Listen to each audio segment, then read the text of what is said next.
Good evening and welcome to the Daily News Roundup with Daily Mirror Online. You're with me, Bhakti Abe Surya. Let's take a look at our headlines.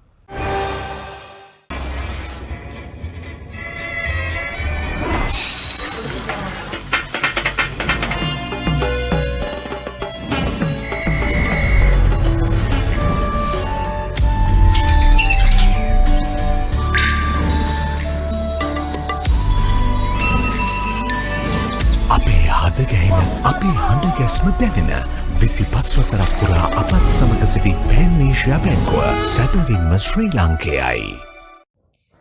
The curfew imposed in the Western Province may possibly be lifted on Monday.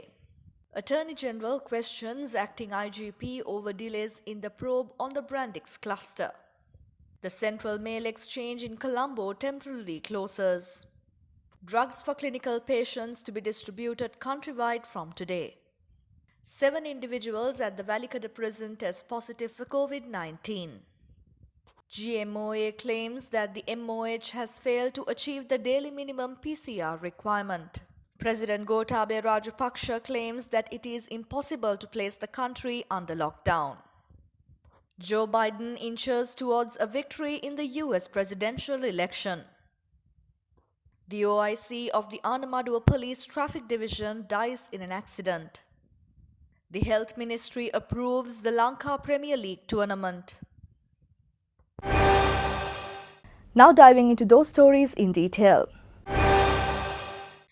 Army Commander Lieutenant General Shavendra Silva assured that there is a possibility to restore normalcy within the Western Province from Monday the 9th of November.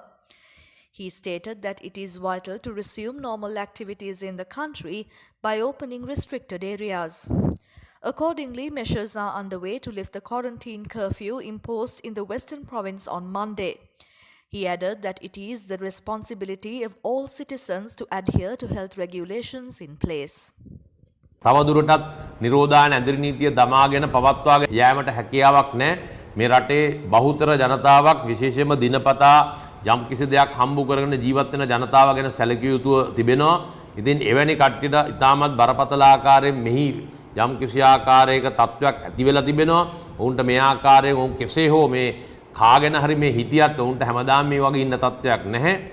ඉතින් ඒකින්ද සෙසු ජනතාව ශ්‍රී ලංකාවාසී පුරවැසියන් හැටියට අපේ යුතුයකමක් වෙනවා Covid ආසාදයේ නොවි තවත් පුද්ගලට Covid පතුරවන්න නැතුව ජීවත් වීමට වග බලා ගන්න. අතිගරු ජනාධිපතිතුමා මේ වන විට දැනුම් දීලා තිනවා කිසිසේත්ම මින් ඉදිරියට නිරෝධායන ඇඳිරි නීතිය පවත්වාගෙන යන්න බලාපොරොත්තු වෙන්නේ නැහැ කියලා.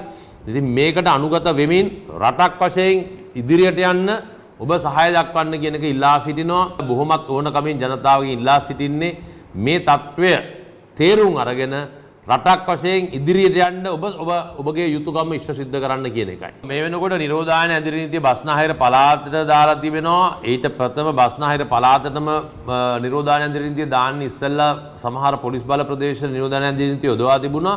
නමුත් ඒ කිසිම දෙයක් අපි බලාපොරොත්තු වෙන්නේ නැහැ තවදුරටත් පවත්වාගෙන යන්න. තාමත්ම අත්‍යවශ්‍යම කරුණක් හේතු කොටගෙන මිසක් නිරෝධායන ඇඳිරි නීතිය පැනවීමට කිසිසේත් බලාපොරොත්තුවක් නැහැ. Attorney General Dappula Dilivera has directed the acting IGP to inform him immediately of the investigating team appointed to investigate the Brandix cluster as no probe has been launched yet.